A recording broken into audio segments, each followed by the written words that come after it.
Alors, je vais vous montrer comment on réalise le point de croix inversé. Pour cela, je vais utiliser deux coloris de fil de retors du Nord. Donc, je vais commencer avec un fil bleu. Donc, dans un premier temps, je vais faire une croix oblique, comme ceci, et je l'ancre. Voilà, donc là, ça va être mon premier point. Donc, je fais une croix, une grande croix. Hein, c'est pas un point de croix, c'est une grande croix oblique. À côté, juste à côté, je vais faire une croix droite. Donc, je me suis mis ici au milieu. Je projette de 2.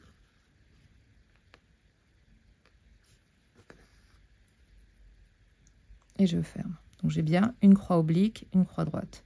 Je vais encore répéter le rythme. Donc, je refais une croix oblique.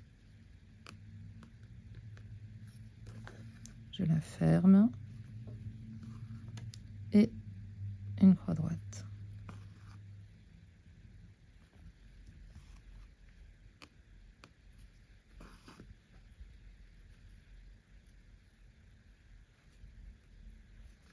Voilà, je vais laisser mon fil en suspension et je vais prendre un fil retors du Nord rouge.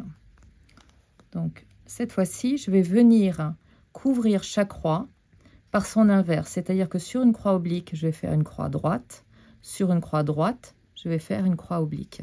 C'est pour ça que j'ai pris une autre couleur pour que ce soit bien visible. Donc, dans un premier temps, je vais accrocher mon fil de la façon suivante. On peut ancrer le fil sur l'envers de l'ouvrage ou sur l'endroit. C'est ce que j'ai fait précédemment.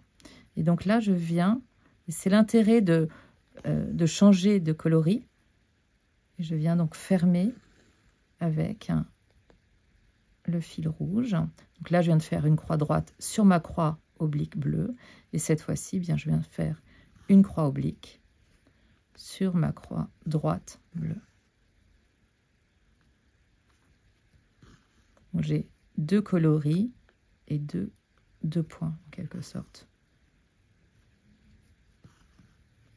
Voilà, l'intérêt de ce point, c'est que c'est un point très couvrant et qui du coup, du fait du changement de coloris, crée des effets de texture qui sont tout à fait intéressants. Voilà, on peut bien sûr remplir des surfaces avec ce point-là.